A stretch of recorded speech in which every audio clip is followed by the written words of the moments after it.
Alright guys, today's video, again, I'm sorry I haven't made one in almost 2 weeks. My fault. Just been real busy.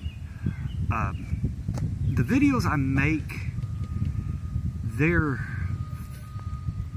for a S.H.T.F situation, if you're lost in the woods, if you get hurt, and you don't have to go completely by the video. You know, if this is too big for you to carry, you can always cut it down. This is just something that I would feel comfortable with, or one of the boys would be comfortable with carrying. And if we each carried something like this, say during a S.H.T.F situation, or we get lost out in the woods and it takes,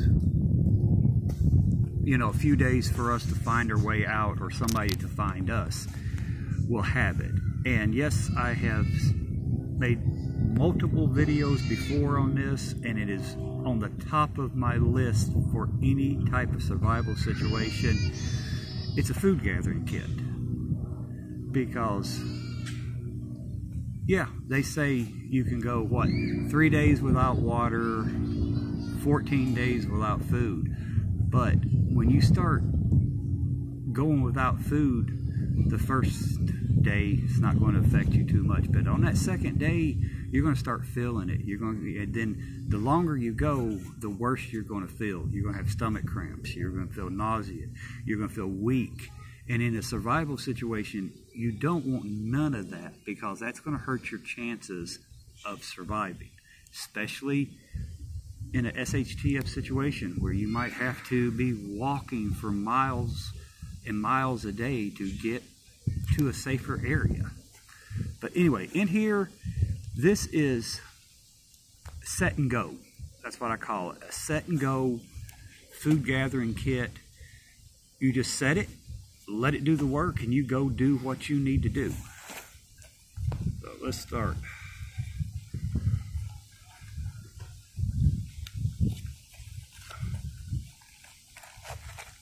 Okay, right off the top, and I labeled them. These are the larger picture frame wire snares for like rabbits. There's probably 25 of them in here. Next one, I labeled it. It's small picture frame wire. You can make snares for squirrels, or ground squirrels, or pack rats, or whatever. And there's about 20 of them in there. A magnesium block with a ferro rod and a striker. And I know people's going to say, oh, well, you know, I can make a stringer out of a stick. If you got room for it, they're 98 cents at Walmart for just a regular stringer. That way you don't have to worry about it for your fish. Actually, you can do this. You can use this. Say you get squirrels or rabbits, right through their jawbone. Stick it through there and it'll hang there, and you can carry it, and you don't have to worry about carrying it in your backpack or anything like that. Next thing I got in here is like catfish bait. I think this is the cheese flavored bait. This can be used around your snares. This could be used on traps. This could be used for fishing. Multiple uses to bring in animals and fish in. Okay. This is basically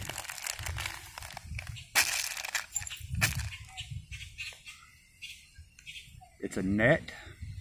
You can take this bait right here, stuff it in here, tie it to a bank line, throw it out, and when the fish comes, they get tangled up into the net. You just pull it in. Yes, this could be illegal in some areas of the state, but in a survival situation or a shit hit the fan situation, do you really care if it's legal or not? Do you want to survive, or do you want to worry about if it's legal? Alright, let's see. Here, it's 22 feet of bank line. I tied a sinker to it, and I've got a bigger hook. So if I'm by a bridge or something, I can throw that out, tie it off, and try to get a bigger fish. You know, 5, 6 pound, 10 pound fish doing that. Again, it's just, I'm setting, throwing it out, and not worrying about it. And this thing wants to keep going everywhere. I've got another one of those. And I've got it marked 22 feet. How many what I have. This, just a throwaway gill net. I can set it up in a creek, a pond, lake, whatever. Set it up, walk away. The fish swim in it. They get trapped.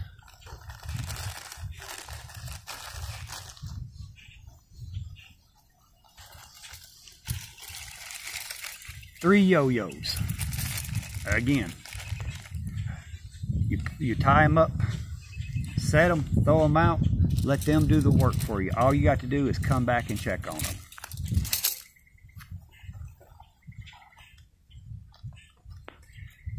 I got some cheap Dollar Tree 550 cord for tying down stuff extra.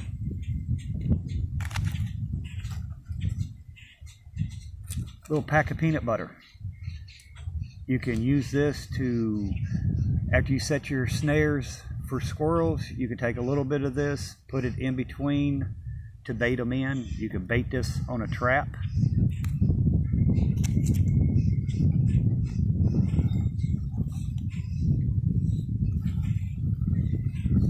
A frog gig. Yeah, I like the bigger ones.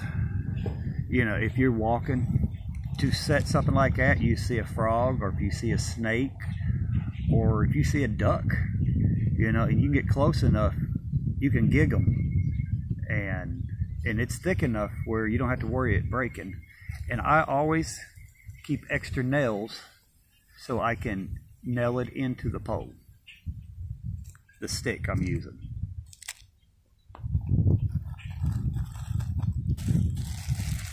Regular snares. This size right here will be able to catch groundhogs, nutrients, raccoons, possums, and it gives you more meat, and it gives you more chances to get food. And no, they're not 4 feet, because 4 feet snares in a survival situation is not sensible. You want them anywhere between 24 to 34 inches long. That's perfect for, like I said, nutrients, muskrats, rabbits, you know, stuff like that. That right there. This is about 8-foot piece of bank line, and I have swivels, I think every 18 inches, with a pack of hooks in there, and I can make a catfish line out of this, or trout line, whatever you want to call it, and I can stake it in the water and let it work for, let it do its job, and I don't have to be around to watch it. This is the same thing.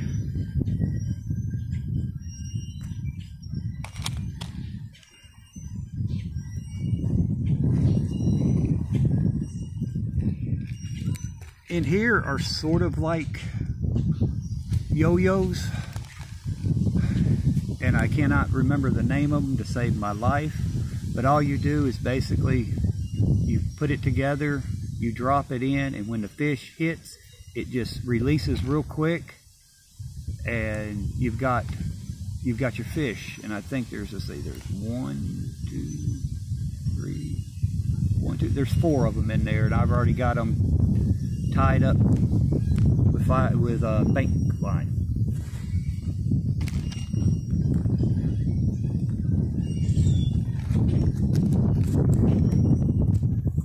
These are a pack of hooks, and it's got the little spring on them where I can use a piece of this, smash it in there, and don't have to worry about, you know, finding bait, and it secures it. And I can use that on these, you know, I can use it on these.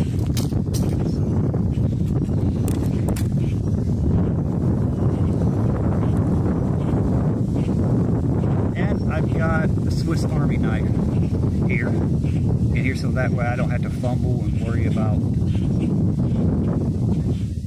messing up you know, my regular knife or anything like that. I was thinking about putting a Leatherman in here, a multi-tool, but I figured because I carry mine all the time when I'm out, I wouldn't need it. So with that, and lastly, well, sorry, fingernail clippers. You know, for cutting, if you have to, like this, if you have to put a new hook on it or something like that, you just snip the line. Lastly, this is I got this off of Temu. There's 3 different sizes. This is a small one, and they're rat traps, but I'm going to do a video on it to see how good it is to set for using it for squirrels and stuff like this. Let me move this. And the way you set it up is,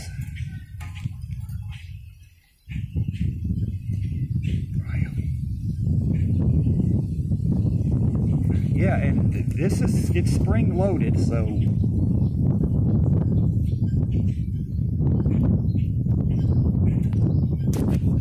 bring this all the way down.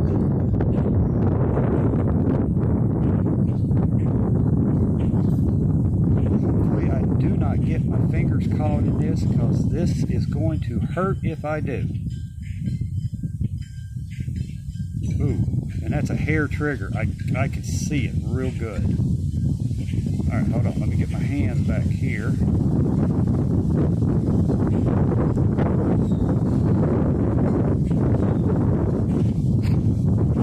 I didn't want to get my hands, and that's how you do it. And let me get a stick. You can bait this,